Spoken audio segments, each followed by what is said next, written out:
distancia, otros estamos presenciales, pero lo importante es que esté escrito en la palabra, donde 2 o 3 estén reunidos en mi nombre, la presencia del Espíritu Santo de Jesucristo está confirmada en esta hora.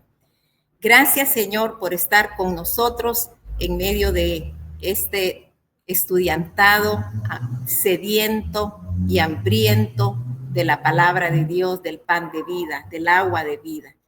Le doy gracias y vamos a hablar de la parashá que se llama Baet Hanan.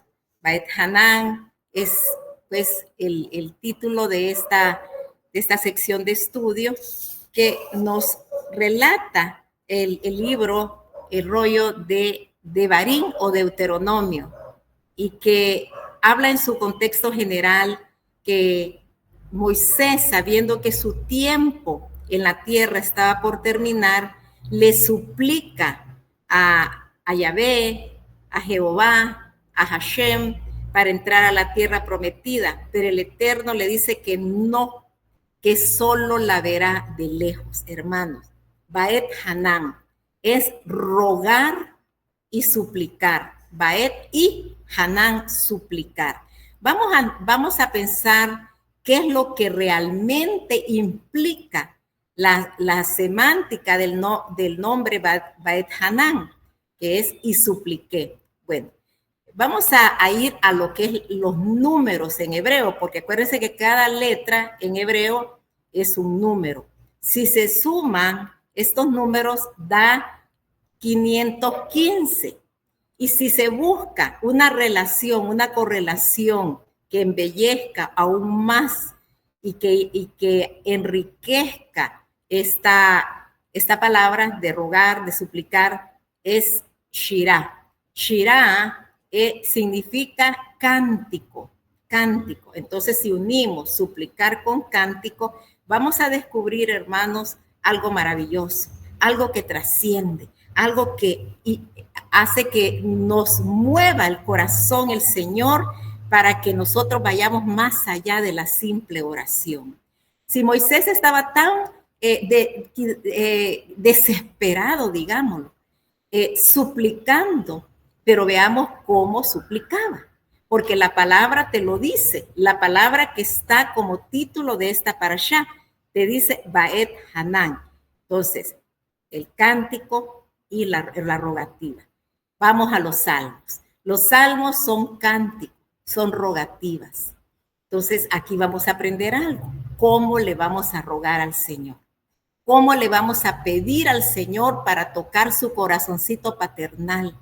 Para poder llegar hasta ese trono de la misericordia donde tenemos un abogado, que es Yeshua, nuestro Redentor. ¿Cómo Él puede interceder ante el Padre por nuestra causa? Exactamente, con un Baet Hanan, con cántico. Vamos a cantarle al Señor como lo cantaba el rey David, como Salomón le cantaba, como los sabios le cantan, como los eruditos empiezan a danzar y a alabar al Señor. No le hablan golpeado, no le hablan faltándole respeto, no le reclaman, no le dicen por qué esas cosas son chiquilladas de una inmadurez espiritual, donde si bien es cierto que Dios entiende a un hijo malcriado, a un hijo que da vueltas en el suelo porque quiere y patalea, porque quiere que el papá lo oiga, que la mamá lo oiga y llamar la atención. No, sí, sabemos que eso sucede por la misma inmadurez. Pero ahora estamos delante de Hashem, delante del Todopoderoso, que es nuestro Padre, delante de Elohim. Ahora vamos a analizar delante de quién estamos, porque estos son títulos, son características o derivados o virtudes del tetragramatón, de la matriz, de la forma como Él aparece, las faces, los rostros de Dios. Aquí vamos a hablar de 3, de Hashem, del Todopoderoso, de Elohim, Elohim dice algunas vocalizaciones. Bueno, Hashem es misericordia, es Dios misericordioso. Elohim es Dios justiciero y el Todopoderoso es el que si nosotros nos enseña a Él mismo.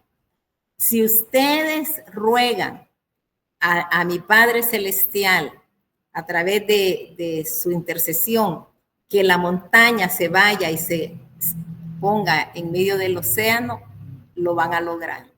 Si ustedes ruegan al Padre Celestial que este árbol se mueva y se vaya a plantar al mar, lo van a lograr.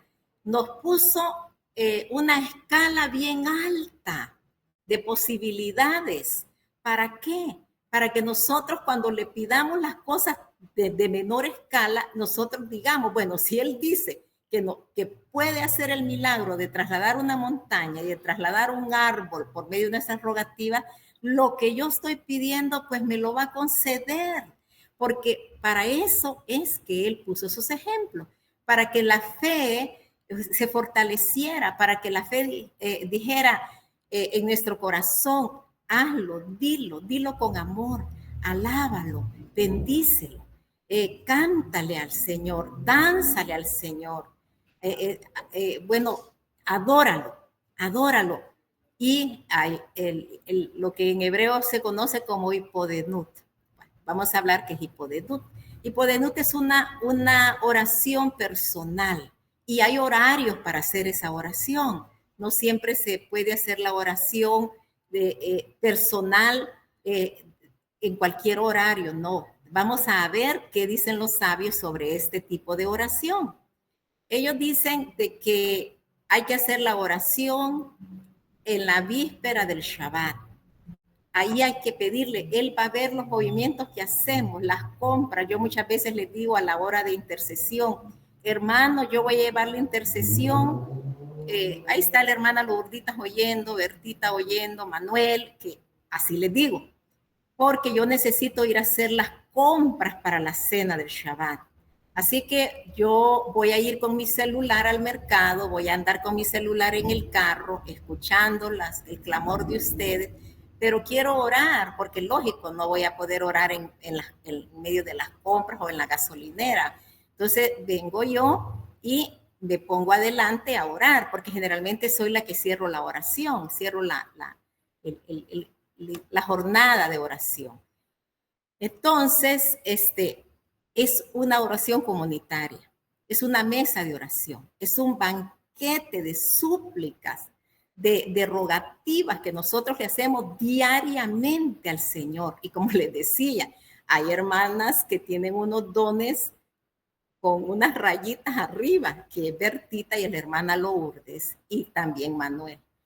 Entonces, hay otras hermanas que somos como que más promedio de orar, ¿verdad? Y estoy yo y este resto de hermanas y hermanos que estamos clamando a Dios todos los días. Y lo estamos haciendo por ustedes, o cuando ustedes nos piden la oración, créanme que no le pidieron a una mesa de oración sorda, le pidieron más o menos a 10 hermanos que vamos a tomar aquello con mucho amor, con mucha fuerza y con mucha entrega, como que fuera propia la situación que ustedes están viviendo.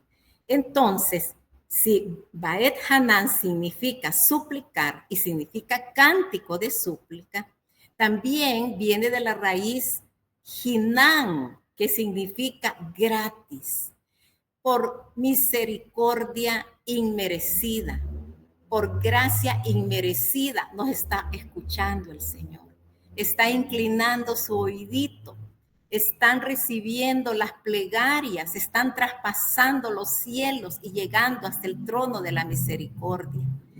Y también viene de Gen. Me recuerdo de una judía tan linda vendiendo los productos de belleza allá en Nueva York, y le digo yo, ¿y tú cómo te llamas? Él me dijo, Gen, así, Gen. Y Gen es gracia.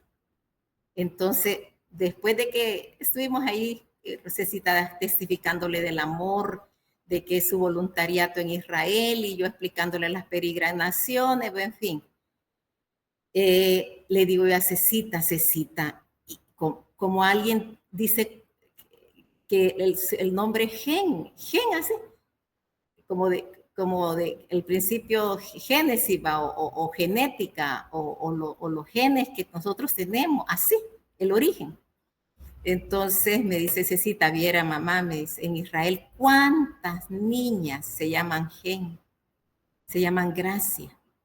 Porque, hermanos, es este diccionario divino de la lengua hebrea tiene mucho que darnos, tiene mucho que bendecirnos, tiene mucho que... el nombre expresa muchas veces lo que es la persona y le marca un destino. Por eso hay que fijarnos bien cómo se llaman las personas, especialmente cuando son de la etnia hebrea, ¿verdad? Porque ellos llevan en sus destinos el nombre, dos nombres, el nombre con que lo escriben civilmente y el nombre religioso con que lo llaman a la hora de consagrarlos como adultos en el bar mitzvah o bat. La hija del mandamiento o el hijo del mandamiento. Entonces, Hinán es gratis, Gen es gracia y Hanán es súplica. Unamos todos ahora, unamos el rompecabezas. Es una súplica que es un cántico de adoración, un cántico gracioso, un cántico amoroso, un cántico que usted como hija le va a pedir a papito aquel favor, aquella situación que para usted le siente aplastante, papito le va a decir, no, hijo, no te preocupes. Si yo ya les dije que ustedes pueden pedirme que traslade un monte en medio del océano, y yo lo voy a hacer por amor a ustedes. Y si lo que me estás pidiendo, yo te lo voy a conceder y yo te voy a dar mucho mejor de lo que tú me pides. Entonces, armando el rompecabezas, la misericordia, la gracia de Dios es gratuita. No podemos pagarla ni comprarla, pero sí podemos trabajar. Trabajar en servir con amor en su comunidad, en su reino, en su iglesia. Entonces, como aquí está a punto ya de salir de esta tierra Moisés, entonces Moisés estaba suplicando. Dicen que si hubiera suplicado una vez más, Dios hubiera dicho, vaya pues Moisés, te voy a dejar pasar. Así dicen los sabios, pero no. Llegó hasta 515 porque le dijo, basta ya. Ya no me estés rogando porque no vas a entrar. Entonces el basta ya, y aquel entendió que ya no se podía más. Esto lo encontramos en Deuteronomio 3, del 23 al 28, esta rogativa.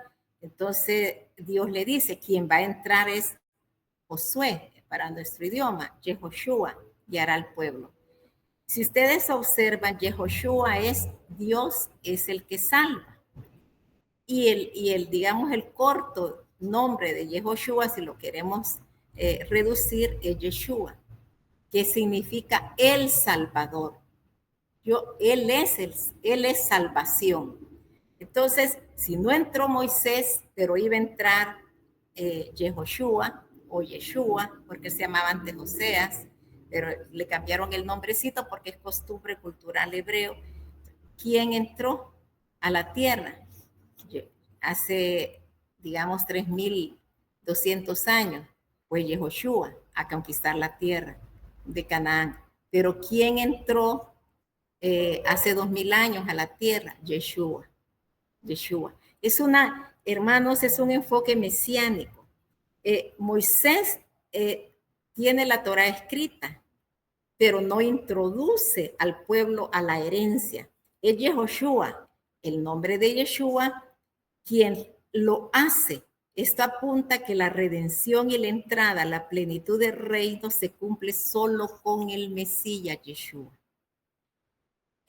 Veamos qué lindo. Aquí todavía falta. Moisés, tú no entrarás. Moshe es en hebreo. Tú no entrarás. Yehoshua sí va a entrar, apuntando a Yeshua, que es la Torá viva y que es salvación entrando a la tierra.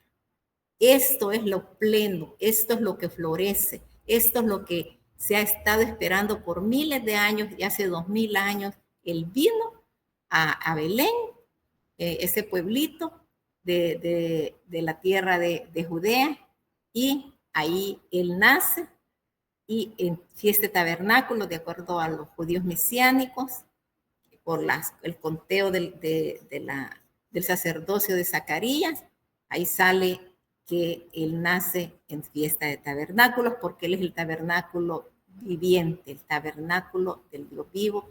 Él tabernaculizó en medio de su pueblo.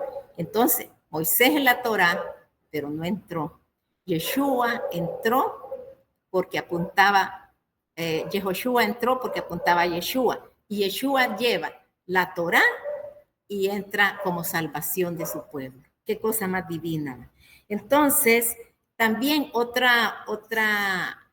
digamos, punto relevante de esta sección de estudio es la repetición de los 10 mandamientos en Deuteronomio 5.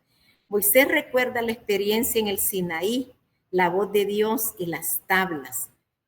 Le vuelve a recordar, recuerde de que este rollo de Devarim es como, digamos, unos dicen repetición de la ley, otros resumen de la ley. Miren, hermanos, como lo querramos ver, hay puertas divinas de aprendizaje. Una escuela dice esto, la otra escuela. Completemos y tomemos, como decía Pablo, lo que a nosotros nos edifica. Y si se repiten aquí los 10 mandamientos, es porque esto es relevante en medio del pueblo de Dios. Lo dio en Éxodo 20, ahora lo da en Deuteronomio 5, para recordar la voz de Dios y las tablas de la ley. Entonces, ¿cuál es el enfoque en Yeshua? Que Él no vino a volar, a abolir los 10 mandamientos, sino a dar plenitud. Y eso lo encontramos en Mateo 5:17. Entonces, la Torá profética, la Torá que se dio en el monte Sinaí, el día de Pentecostés, 50 días después de la Pascua, que se dio allí en ese monte del año 2240, una conteo, en el otro conteo, ahí anda ahí un poco más arriba, 2400. Lo importante que se dio, que ahí Dios habló, tembló la tierra, el monte humeaba, las trompetas del cielo, ángeles la sonaban, hubo terremotos, reverdeció el desierto con solo la voz de Dios, y dio oralmente los 10 mandamientos. Ahora aquí, hace 2000 años, Yeshua, que es la Torá viva, nos hace un recordatorio. Moisés lo hace en Deuteronomio 5, Yeshua lo hace en Mateo 5. Mateo 5:17, Yeshua, la Torá profética, se revela en la naturaleza del Mesías. Él es la palabra viviente, Él es la palabra hecha carne. Y eso lo encontramos nosotros en ese libro tan divino, que todos son divinos, ¿verdad? Pero una de las secciones más divinas es si el verbo se hizo carne. En el principio era el verbo, y el verbo era con Dios, y el verbo era Dios, y el verbo se hizo carne. Entonces, esa es una de las cosas más divinas que podemos leer en el Nuevo Testamento. Entonces, aquí lo encontramos reflejado, mostrado en el enfoque de Cristo, que Él no vino a abolir estos 10 mandamientos, sino que los vino a recordar en Mateo 5, Moisés en Deuteronomio 5 y Yeshua en Mateo 5. Entonces la Torá, hermanos, es la voz de Dios. La Torá es la profecía que se revela en la naturaleza de Yeshua, porque Él es el verbo encarnado. Él es el pan de vida que bajó del cielo. Otro de los temas relevantes de esta parashá es el Shema, que lo encontramos en Deuteronomio 6. Si queremos ver, comenzamos con Deuteronomio 3, después al 5, que nos encontramos con la Torá viva, con el monte Sinaí, con la fiesta de Pentecostés. Ahora nos vamos al Shema Israel, Deuteronomio 6. Entonces, esto, ¿quién lo recuerda? Yeshua, de nuevo. Moisés se lo recuerda aquí en el Shema, en Deuteronomio 6, les habla acerca de que el mandamiento más importante para el pueblo de Israel es: oye Israel, Elohim o Adonai o Yahvé, nuestro Dios, Yahvé uno es, y amarás a Yahvé tu Dios con todo tu corazón, primero con el corazón, después con toda tu alma. Y algunas Biblias dicen mente, y hay que aceptar, porque de todas maneras son traducciones, pero la palabra mente en hebreo no existe, sino que es neshama, pero ese va a ser para otra clase, porque hay que dar espacio a la hermana Lourdes y a Carito. Entonces, oye Israel, el Señor nuestro Dios, el Señor uno es, y amarás al Señor tu Dios con todo tu corazón, con toda tu alma y con todas tus fuerzas, en las fuerzas del Espíritu, con toda tu riqueza, con todo lo que tienes, que Dios te lo ha dado de su mano, con las fuerzas que Dios te ha dado para vivir, para existir. Si Él no nos ha dado algo que deseamos, es porque no, realmente no lo necesitamos. Él sabe lo que nos va a dar y lo que no nos va a dar. Y eso lo tengámoslo presente. Entonces, el enfoque mesiánico es exactamente que Yeshua cita el Shema como el mandamiento más importante en Marcos 12, 29 al 31.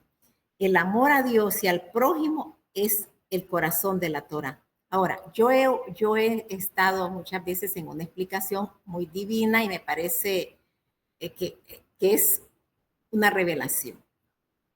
Beahapta la reja camoja, es en hebreo. Y si nos vamos al hebreo, como yo le he oído en hebreo, y la explicación por los teólogos judíos es que amarás a tu hermano de tu comunidad, a tu conciudadano, al pueblo de Israel, tú lo vas a amar, a esos hermanos judíos se tienen que amar, los hermanos que son del linaje de Israel, ¿verdad? Ese es el mandato para ellos allá en Deuteronomio 6. Pero en el caso, porque está en Levítico 18, 19, ¿verdad? Que tenemos que amar al prójimo. Dice, no levantará falso testimonio contra tu hermano. No le harás a tu hermano encenderlo en ira, sino que lo amarás como a ti mismo. Ese es el contexto, esa es la raíz, ese es donde sale el mandamiento que Jesús nos puso en Marcos 12, donde dice que vamos a amar en la traducción griega al prójimo, al próximo. Y yo siempre preguntaba, ¿yo cómo voy a amar a un hombre que ha causado tanto daño a mi nación, o a una familia, o que quemó a la esposa viva, o que violó a sus niñas hasta que las niñas aterrorizadas le contaron a la madre? ¿Y cómo se va a amar a esa persona? O sea, no, hay limitaciones por nuestro entendimiento, por nuestro razonamiento, pero es que es amar al prójimo, a mis hermanos en la fe, como a mí misma. Entonces, por eso es que eso brota del corazón. Eso no tiene límites. Es algo, bueno, la hermana Lourdita decía, y ella andaba bien abatida, yo voy a ir a hacerle la cola a la hermana Silvia, me voy a ir a las 6 de la mañana a guardarle el espacio para cuando ella llegue como tipo 9, yo ya le tenga la cita. Ese es el amor. Ese es el amor de aquella débil, de aquella que no puede estar parada. Tiene la otra que también le cuesta un poco a veces caminar. Así me dice, mira, a veces yo me levanto y las piernitas me fallan, pero ella era la que se estaba ofreciendo, y que, bueno, ese es el amor. Esa es la razón. Yo me voy a afligir por lo que Carito está afligida. Yo me voy a alegrar cuando ella esté alegre, porque el amor brota. Si yo no necesito forzarlo, ni necesito terapiarme para sentirlo, ya está en mi corazón, ya está en el corazón de ustedes, ser fieles, ser generosos, ser uno en el Señor. Entonces, El enfoque mesiánico es que este es el mandamiento más importante, que es el amor a Dios, es el amor al prójimo, y porque el prójimo es aquel que tiene usted en medio suyo y que tiene que amarlo porque es parte de su sangre, es parte ya de su entorno y es parte de su ser. Entonces, esos son los que estamos obligados a amar, porque no, decía ese judío, es que eso así es, nosotros los judíos tenemos que amarnos y unirnos y no nos van a destruir. Ellos viven con el riesgo de ser destruidos en la división, pero en la unidad está la fuerza. Entonces, la unidad de Dios en hebreo es ejad y señala una unidad compuesta y que abre una gran revelación como el Padre es en unidad con el Hijo y en unidad con el Espíritu Santo. Entonces, esa unidad es perfecta. Entonces, usted tiene una unidad perfecta porque tiene al Padre, tiene al Hijo y tiene al Espíritu Santo, y con esas fuerzas usted va a amar a los que tiene a su alrededor, aunque muchas veces nos cuesta amar porque vemos imperfecciones, pero decimos, si yo veo la imperfección es porque yo la tengo, entonces ahí me hago una terapia y me propongo amar. Entonces, Él vino a restaurar el corazón de su pueblo para que le sirva a Dios en espíritu y en verdad. Eso fue lo que le dijo a la mujer samaritana en Juan 4, el 23 al 24. Entonces, la idolatría es otro de los puntos destacados de esta parashá, que no solo es imágenes, sino que es cosas, personas, ideas, doctrinas que ocupan el lugar que le corresponde a Dios. Entonces, el pueblo escogido, Dios lo escoge no por su tamaño, sino con los padres. Y eso lo debemos de tener bien presente, porque ahorita se ha levantado una ola de odio, de antisemitismo, antisionismo, antiisraelismo, como le quiera llamar. Las naciones y los gobernantes más poderosos del mundo se han levantado contra Israel y sabemos que esto es profético, que Israel va a ser odiado por causa de que él se quiere defender y quiere erradicar al enemigo mortal que le dice, yo no quiero que existas, de río al mar, la tierra es nuestra y tú no tienes por qué estar en esta tierra. Entonces ellos quieren erradicar a su enemigo mortal y por eso reciben la condenación mundial. Entonces, se nos graba ahorita Romanos 11, 28, 29. La elección que Dios hizo con Israel, el llamado es irrevocable. Los gentiles que creen en Yeshua, lo que tenemos que entender y nuestra posición y empoderamiento es que somos injertados en el buen olivo y el buen olivo es Israel. Romanos 11, 17. Vamos a aplicar esto ahora. No basta que nosotros conozcamos la escritura, debemos vivir la escritura en el espíritu. La obediencia es fruto del amor, no de la imposición. La salvación no es por mérito humano, sino que Moisés no pudo entrar por sus fuerzas. Tampoco nosotros podemos entrar al reino celestial o al reino de Jesús terrenal sin el Mesías. Él es la puerta, Él es la escalera al cielo. Él es el que nos lleva para una redención plena. Luego, el Shema debe ser la declaración de fe de la unidad de Dios y debemos de amar esa oración y debemos de decirla con fe y con fuerza, porque esa oración tiene la propia esencia, la oración tiene una fuerza espiritual impresionante, que si la ponemos en práctica, vamos a tener un blindaje maravilloso, el Shema. Con el Shema, hermanos, se han envuelto en gracia millones de judíos que murieron en el Holocausto.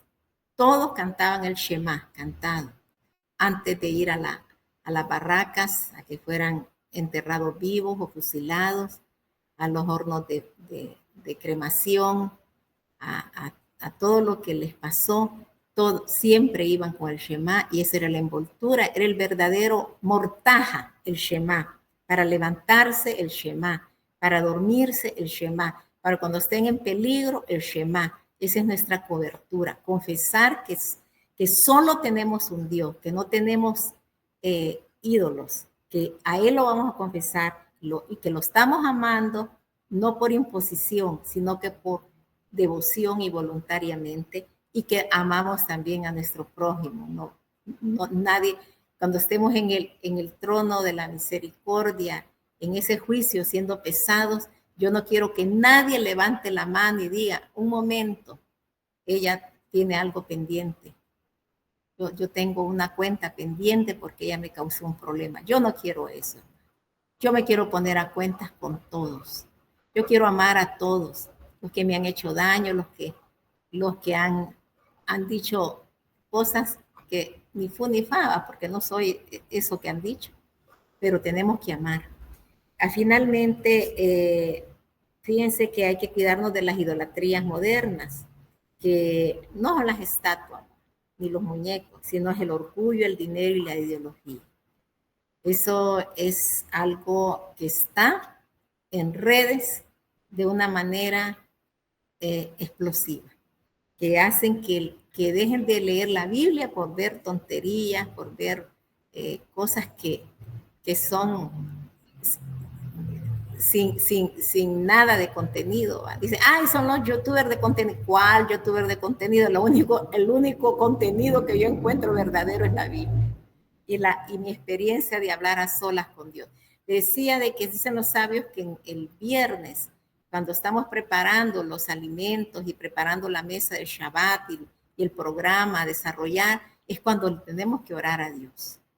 Cuando antes de que entre el Shabbat, porque el Shabbat ya es familiar, ya es comunitario, ya no vamos a poder orar personalmente, pero mientras podemos estar poniendo el pan en las bandejas, poniendo el vino en las copitas, ahí es donde vamos a orarle al Señor. Y luego a la medianoche. De la medianoche al amanecer, hermanos, esa oración va a ser escuchada. Es la experiencia que tienen los judíos que han sido perseguidos, torturados, vilipendiados, humillados por miles de años. Ellos oran de esa manera, si no, no hubieran sobrevivido. Ellos han sobrevivido por las oraciones de súplica y de amor y de adoración que le han hecho a Hashem, al Todopoderoso, al Padre Celestial. Entonces, recordar que Israel sigue en el corazón de Dios, orar y trabajar por su restauración completa en Yeshua. Y estas palabras que yo te mando hoy dice, estarán sobre tu corazón. Mi profesor de hebreo, yo le dije, ¿por qué Dios puso las palabras en Deuteronomio 6:6 sobre el corazón? ¿Por qué no las introdujo adentro de mi corazón? Profesor, le dije, y me dice, ¿sabes? Los sabios dicen que el introducir las palabras adentro de tu corazón, tú lo vas a hacer por voluntad propia, por amor propio, porque tú anhelas que las palabras que Dios te da estén adentro de tu corazón. No es función de Dios meterlas adentro de tu corazón. Por eso es que hay que trabajar, hay que amar el estudio. Dice Jeremías 31:31, y pondré mi ley, porque voy a hacer un nuevo pacto con la casa de Israel, la casa de Judá, y pondré mi ley en su frente y en su corazón, sobre su corazón y en su mente. ¿Quién la va a memorizar? Nosotros. ¿Quién la va a introducir adentro del corazón al memorizarla? Nosotros. Entonces, en su alma, porque les dije que Neshama es la palabra para que nosotros conocemos como mente, ¿va? Es algo más profundo, es algo más divino. Es algo que resuelve el tema de la mente de una forma profunda, tal cual Dios nos ha revelado. Entonces, Yeshua escribe la Torá en nuestro corazón para que podamos vivirla desde adentro hacia afuera. Y el estudio que he hecho sigue, pero hasta aquí termino por la razón de que solo les dejo estas interrogantes. ¿Por qué Moisés no pudo introducir al pueblo, pero Yehoshua sí? Bueno, la respuesta es porque la plenitud la tiene Yeshua. Y él tenía que introdujera la Torá y se introdujera él como el Salvador de Israel. ¿Qué entendemos por Ejad? ¿Y qué entendemos por el Shema? Porque el uno y el Shema están ligados. El uno, que es la revelación de tres personas, de Padre, Hijo y Espíritu Santo. ¿Qué paralelismo tienen los 10 mandamientos y las enseñanzas de Yeshua en Mateo 5? Que Él no vino a abolir la ley, Él no vino a cortarla, Él no vino a erradicarla, Él vino a cumplirla a plenitud para que nosotros la cumpliésemos. ¿Cómo va a creer que dicen, no, es que la vino a cumplir, así que nosotros no la podemos cumplir? Pero qué ridículo, qué insulto a nuestra inteligencia es que Él vino a cumplirlas para que nosotros, no, hermano, Él vino como el maestro a decirnos, yo no he venido a erradicar nada de esto. Cumple los mandamientos, si me amas, los vas a cumplir, porque a través de que tú me amas, me vas a obedecer por amor y vas a cumplir por amor los mandamientos que te corresponden cada día. ¿Y por qué Dios escogió a Israel? ¿Qué nos enseña eso? Bueno, que es la gracia inmerecida. Porque dicen, ay, ¿por qué Dios va a amar a Israel? No, hombre, si Israel es un genocida, si Israel es un idólatra, si Israel hay un montón de libertinajes. ¿Y para qué Dios lo va a amar? Ah, bueno, ahorita vamos a ir a nosotros. Israel puede decir, ¿y por qué Dios va a amar a los gentiles? Y son unos paganos, unos pornográficos, unos ladrones, unos narcotraficantes, unos depravados. Estamos iguales, hermanitos. Porque ¿con qué razón Dios nos va a amar a nosotros? No hay ninguna razón, hermanitos lindos. Entonces también nosotros no podemos tirarle piedras al otro, porque quizás hasta que aquel sale más aventajado que nosotros, ¿verdad? Los judíos que nosotros. Porque nosotros muchas veces, hermanos, venimos a la iglesia, y eso lo he oído en algunos sabios de las naciones, y ahora ya no traen Biblia, dice, traen el celular y están haciendo scroll a la hora de las prédicas y no quieren apagar los celulares. Y, en fin, hermanos, en una sinagoga no van a encontrar un celular. Es un insulto llevar un celular y estar haciendo scroll en una sinagoga. Yo he estado en muchas sinagogas. La sinagoga, inmediatamente que usted pone un piecito adentro, usted va a encontrar una librera de Biblias, de cánticos. Va a encontrar un montón de sombreros o mantelinas, chales y kipás. Y ahí usted se va a vestir decorosamente. Si no ha llevado el chal, no ha llevado algo que le cubra en los hombros, pues ahí lo va a encontrar. Si no ha llevado la Biblia, ahí la va a encontrar. Si no llevó el libro de cántico, ahí lo va a encontrar. Hermano, esas son las sinagogas.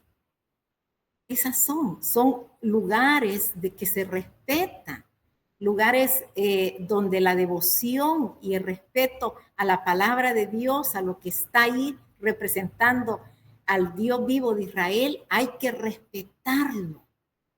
Si estuviera el hermano Fito, yo les aseguro que ninguno se atrevería a sacar el celular, pero ninguno es ninguno. No saquemos el celular, hermano. Si lo hemos hecho, guardemos el celular. Te hablo a ti también, hermana Rosario. Porque es cierto. Que Dios nos perdone, que seamos más decorosos, que seamos más respetuosos, que el celular es una buena herramienta, pero es la Biblia. Es la Biblia y será la Biblia siempre. O sea, yo puedo tener el celular a un ladito de la Biblia y lo apago, le bajo volumen, pero no hago scroll. No hago scroll porque yo siento una falta de respeto. Bueno, vamos a continuar con la hermana Lourditas. Tiene unos 10 minutos, hermanita, para hablar lo más relevante de su clase del sábado. Buenas noches, Dios les bendiga, amados hermanos. Es un privilegio grande pues estar participando en este estudio, que el sábado lo tuvimos en el capítulo 40 del libro de Isaías, en donde el Señor pues pide que se hable con cariño. Y vamos a leer el capítulo 40 del 1 en delante, y nos dice la palabra del Señor en el nombre del Padre, del Hijo y del Espíritu Santo. Consolaos, consolaos, pueblo mío, dice vuestro Dios. Hablad al corazón de Jerusalén. Decidle a voces que su tiempo ya cumplido, que su pecado es perdonado, que doble ha recibido de la mano de Jehová por todos sus pecados. Vos que clama en el desierto, preparad camino a Jehová, enderezad calzada en la soledad. A nuestro Dios todo valle sea alzado, y bájese todo monte y collado, y lo torcido se enderece, y lo áspero se allane, y se manifestará la gloria de Jehová, y toda carne juntamente la verá, porque la boca de Jehová ha hablado. Santo es el Señor. Bendito sea el nombre del Señor por esta palabra. Bueno, tenemos que Isaías, que su nombre significa el Señor salva, pues está llevando la voz al pueblo, aunque esto iba a suceder muchos años más adelante, ¿verdad? Porque no estaba en el exilio Judá aún, pero Isaías ya lo está viendo y lo que envía el Señor es la palabra de consuelo para su pueblo, porque se ha cumplido el tiempo de su exilio y ahora Él lo va a atraer. La palabra consolación, eso es prácticamente la palabra que tenemos que analizar, porque la palabra sería, ¿quién necesita ser consolado?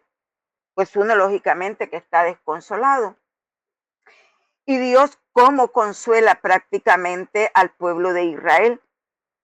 Pues prácticamente lo consuela a través de la palabra, a través de las profecías y a través, hermano amado, de las promesas que Él le ha dado al pueblo de Israel. Están todas escritas y lógicamente es lo que mantiene a ese pueblo y también que nos mantiene a nosotros. ¿Por qué también a nosotros? Porque la palabra en Romanos 15, verso 4 nos dice, porque las cosas que se escribieron antes para nuestra enseñanza se escribieron a fin de que por la paciencia y la consolación de las escrituras tengamos esperanza.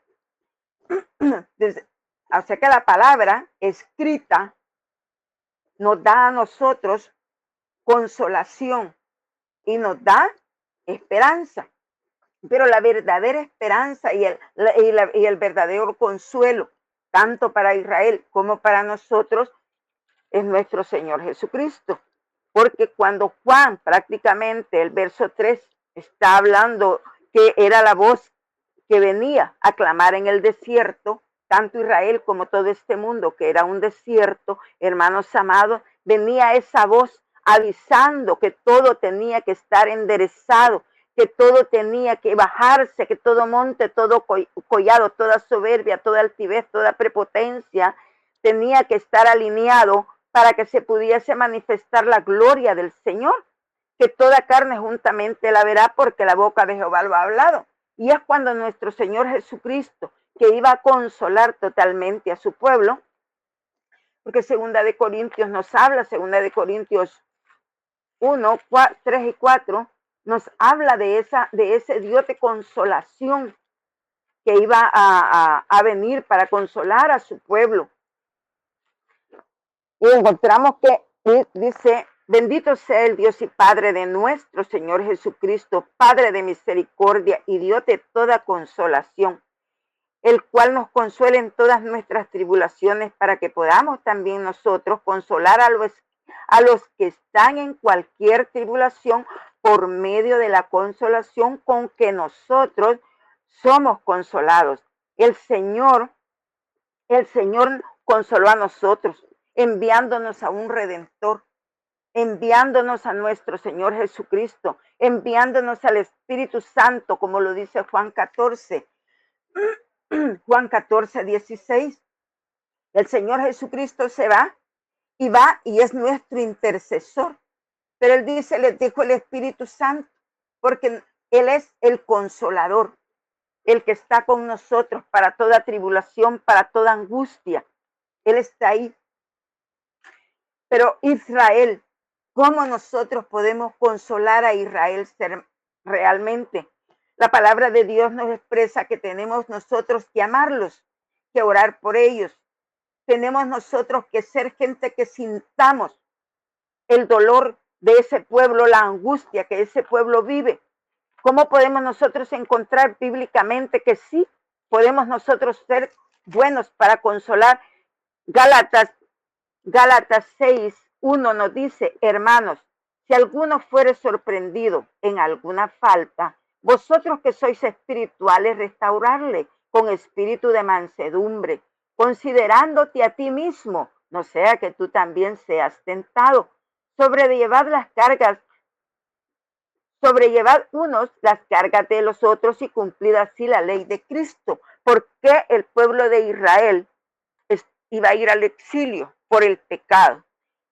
Ese fue el castigo prácticamente que el Señor le da a Israel y viene a buscarnos a nosotros para darnos la redención a nosotros. E Israel está, hermanos amados, en esa espera, aunque ahorita ya es muy poco lo que falta para que Israel pues sea salvo, pero por medio de ese exilio y de todo lo que el Señor pues ensegueció y endureció el corazón del pueblo, nosotros alcanzamos misericordia. Fuimos alcanzados por esa misericordia, hermanos amados. Así que nosotros ahora, como dijo el apóstol Pablo, somos deudores al pueblo de Israel y estamos llamados a llevar palabra de consuelo, palabra de amor, palabra de ternura a ese pueblo, que puedan ellos sentir que hay alguien que también eleva la voz, no solo ellos, que también eleva la voz buscando que el Señor los pueda a ellos mantener en protegidos, guardados, ayudados. Entonces, la palabra del Señor nos habla de que tenemos que ser nosotros solidarios con los demás, que sintamos la necesidad, que sintamos el dolor, que sintamos la preocupación del otro, para poder nosotros, hermanos amados, de verdad demostrarle al otro que somos nosotros hijos de Dios. Porque los hijos de Dios tenemos que ayudarnos, tenemos que clamar unos por otros, lo que dice Gálatas, porque no vaya a ser que en un momento nosotros estemos atrapados en una angustia y nosotros fuimos crueles cuando el otro necesitaba de nosotros, necesitaba palabras, necesitaba que nosotros extendiéramos nuestra mano hacia ellos y no lo hicimos. Pero el Señor en su gran misericordia, hermanos amados, nos ha llamado a nosotros para que nosotros con el Espíritu Santo podamos nosotros consolar a su pueblo, orar, implorar misericordia, que ellos sean ayudados y que sean guardados también.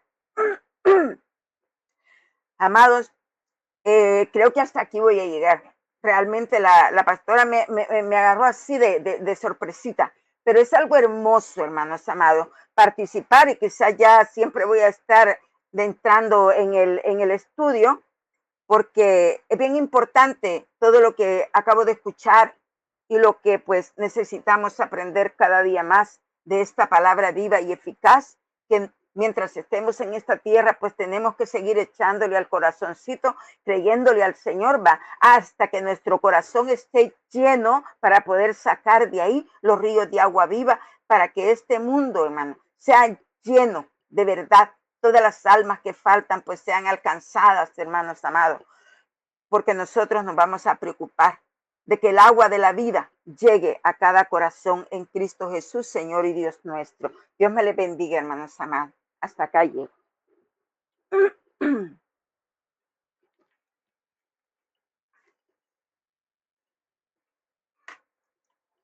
Disculpe que 5 minutos antes de entrar a las 8 yo la llamé. Bueno, la había llamado antes, no me había contestado. Tan lindo, sí. Y que usted se dispuso. Gracias, hermana. Mire, que soldado ya adiestrado para la batalla, porque no es soldado que no puedo, que me hubiera avisado antes, que me hubiera dicho antes, un día antes de barato. No, ya estaba ya con las botas puestas. Qué linda. Gracias, hermana, la amo mucho. Y ahora tenemos a nuestra Carito, que es la siempre que se le da el más tiempo en esta clase y bueno, tiene que ser, como siempre nos platicamos, porque eso nos quedó de la peña, de que no solo venir a dar la clase ya de romplón, sino que amarnos, conocernos, Amén. saber qué está pasando con nuestros padres, con nuestra trabajo, en fin, así es el convivio de la peña. Entonces lo estamos trasladando aquí a la higuera. Entonces, Carito, pues usted le toca los 5 minutos que dice que queremos escuchar.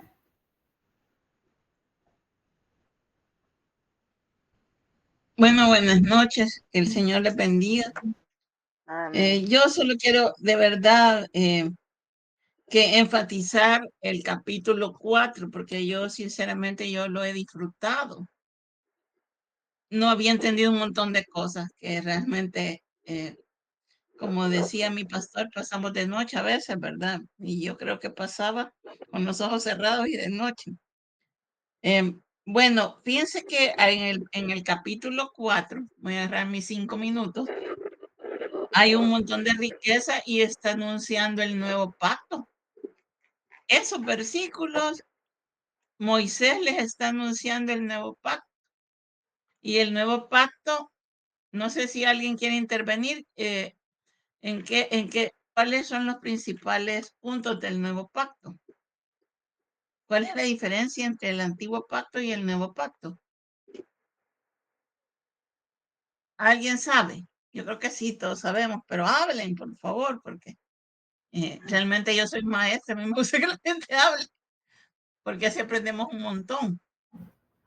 Bueno, lo acabamos de estudiar, que va a poner la ley, y él vino a revelar la ley en el alma y en el corazón.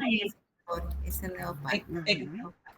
Exacto, ese es el nuevo pacto. Pues aquí eso lo está invitando Moisés a que lo hagan. Yo estaba leyendo, estaba leyendo en inglés y en español en este tiempo ahorita, los dos idiomas. Y bueno, en el capítulo 4, versículo 1, si lo tienen, van a ver cómo uno va leyendo y se va encontrando con cosas increíbles. Dice, ahora, pueblo de Israel, oigan, ahí está hablando, aquí está usando Shema, el original es Shema, así como el Shema que estudiamos aquí es oigan, pero recordarles que cuando en la Biblia dice oigan, Shema, que los judíos askenazis lo pronuncia como Eshma, Israel, y aquí le dicen también, ahora pueblo de Israel, ahora pueblo de Israel, Shema, aquí hay otro Shema, y no le había más, aquí, hoy Israel, el Señor nuestro Dios, el Señor uno es, y aquí le está hablando a Israel también que escuche, y escuchar no solo es el verbo de escuchar, yo escucho. Acabo de escuchar la explicación del hermano Lourdes y pues yo empiezo a actuar, a pensar cómo lo voy a poner por obra. Eso es Shema. Es decir, no es un oír de forma plana. No sé cómo decirlo.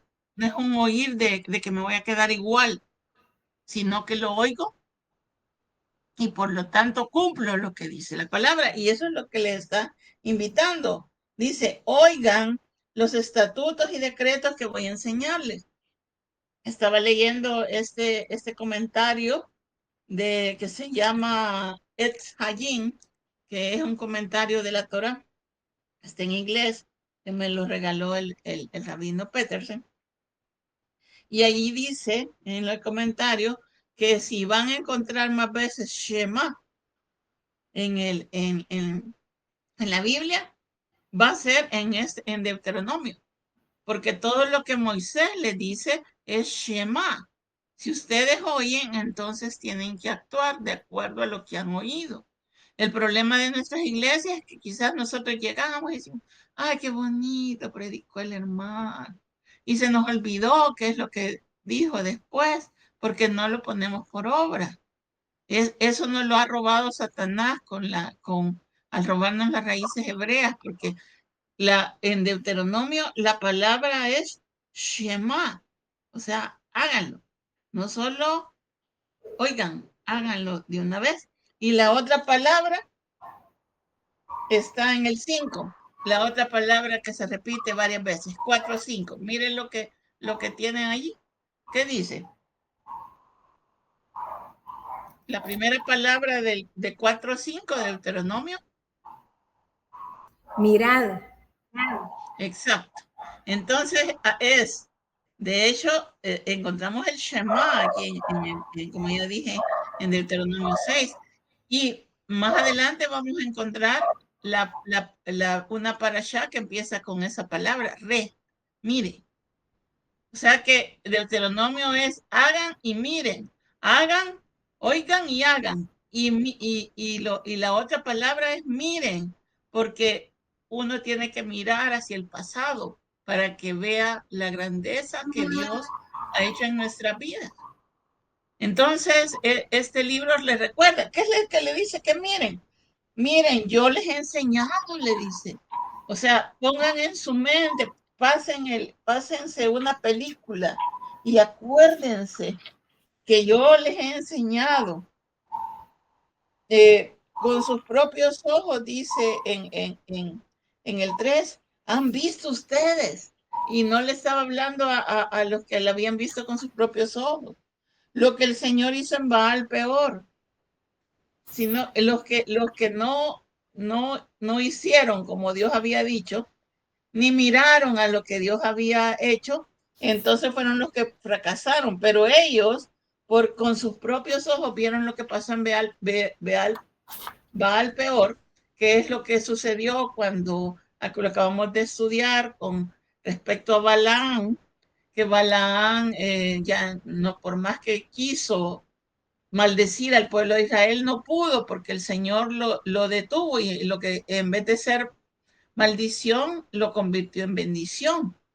Y entonces él, como no pudo contra Israel, entonces él recomendó a Balac, al rey de Moab, que bueno, que entonces les enviara mujeres y los hiciera pecar de idolatría, que es la de las mayores abominaciones que uno puede dar a Dios. Y entonces les recuerda eso y le dice, pero ustedes no cayeron como en los de Baal peor, que eran, según dicen algunos comentaristas, eran los últimos que quedaban de la generación que salió de Egipto. Ustedes son los nuevos, los que cambiaron su mentalidad y por eso están vivos hoy. Mírense a ustedes mismos. Y la invitación de Dios siempre es a que nos miremos a nosotros mismos. Cuando recordemos, no, miren, yo realmente puedo decir, ¿verdad? Para ponerles un ejemplo, en el 2009, el 2010 que estuve sin trabajo, yo me afligí y estaba bien turbada porque no tenía trabajo y no tenía ni la tercera parte de compromisos que tengo ahora con mi mamá. Casi que con el sueldo de mi mamá podíamos vivir porque al final esa era una buena pensión en aquel entonces, todavía en el 2010 con lo que me habían dado de mi indemnización, que no fue mucho, fueron $3,000 para un año. Entonces, pero yo estaba bien afligida. Y ahora que ha pasado este año de, de, de, de estar, pues, complicada con el trabajo, con el gran puño de compromisos aquí en la casa y todo, pues yo puedo mirar cómo el Señor me ha cambiado el corazón y no es para jactarme, sino para que Dios me ha hecho meditar en mirate cómo eras antes y mirate cómo estás ahora, porque escogiste que se muriera eso de Baal peor, de idolatría anteriormente y ahora estás viva, porque escogiste mirar, escogiste oír y poner por obra. Entonces, el mandato para Israel siempre es que miren y que escuchen desde el punto de vista de Shema. Es decir, bueno, y aquí se le sigue diciendo, dice, pero todos ustedes los que siguieron al Señor su Dios, todavía siguen con vida.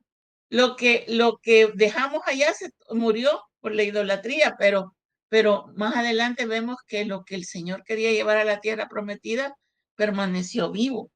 Y entonces dice, mire que les he enseñado los decretos y los estatutos, ahí dicen los hukim y los mishpatim, dicen en hebreo, para que los cumplan en la tierra de la cual van a entrar para tomar posesión de ella. Cumplan con ellos, pónganlos por obra. Otra vez un llamamiento a que no solo se los sepan de memoria, sino que lo pongan por obra. Y entonces, más adelante, les decía sobre sobre el nuevo pacto, por eso les preguntaba.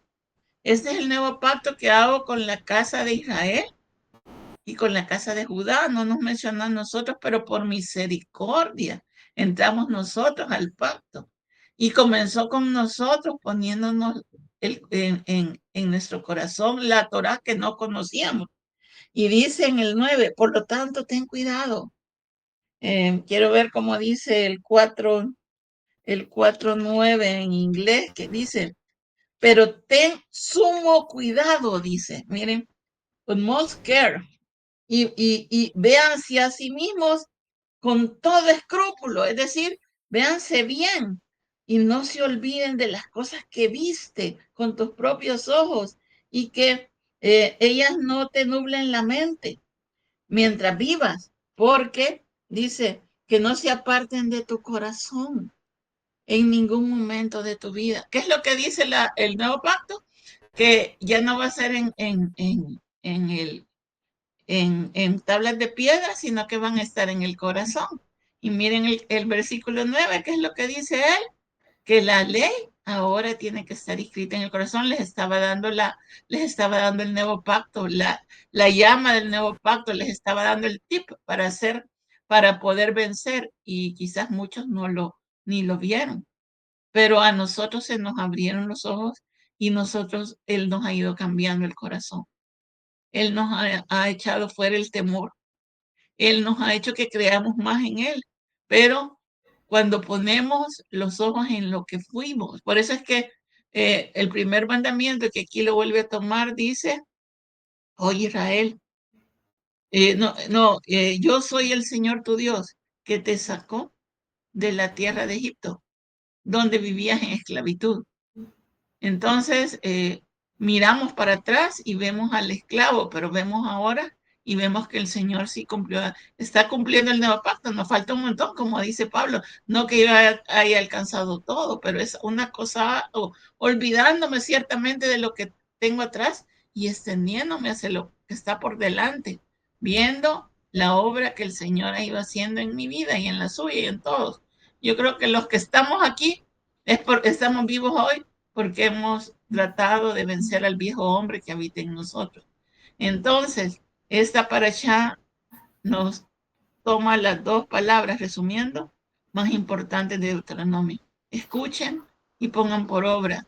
Miren de dónde los he sacado y guarden esas palabras en su corazón, porque ese es el pacto que haré con ustedes en los últimos días. Hasta aquí llego, pues, y que Dios haga ese cambio de corazón en nuestras vidas. Amén. Gloria a Dios. ¿Me oyen, hijos? Bueno, bendito. Miren que hoy hemos tenido triple bendición. Qué lindo, qué precioso. Bueno, gracias le doy a todos nosotros y que este programa sea de mucha, mucha multiplicación de luz en todas las latitudes hispanoamericanas. Donde haya un hispano y pueda llegar a este programa, que sea de mucha luz y de mucha verdad.